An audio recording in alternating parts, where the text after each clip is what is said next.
শ্রীভূমিত অগপর প্রাক্তন বিধায়কৰ দল ত্যাগ। অগপ ত্যাগ কৰিলে আজিজ আহমেদ খানে। ৩ শতাধিক সমৰ্থক সহ অগপ এৰিলে প্ৰাক্তন বিধায়কগৰাকীয়ে। কংগ্ৰেছত যোগদানৰ সম্ভাৱনা আজিজ আহমেদ খানৰ। শ্রীভূমিৰ অগপৰ প্ৰাক্তন বিধায়ক আজিজ আহমেদ খানে দল ত্যাগ কৰিছে আৰু দল ত্যাগ কৰাৰ পিছত তেওঁ কংগ্ৰেছত যোগদান কৰিব বুলি জানিব পৰা গৈছে। ৩ শতাধিক সমৰ্থক সহ অগপ ত্যাগ কৰিছে প্ৰাক্তন বিধায়কগৰাকীয়ে।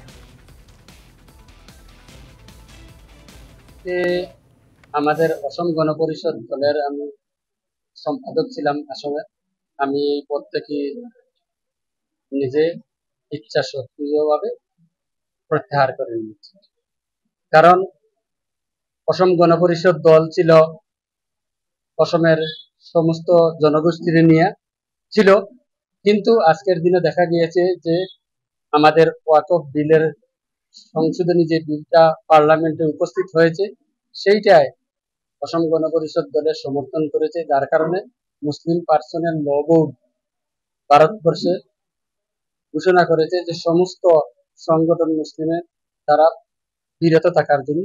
সেই জন্যই আমি অসম গণপরিষদ দল থেকে প্রাথমিক সদস্য পদ এবং আমার যতটা পদ আছে সব পদ থেকে আমি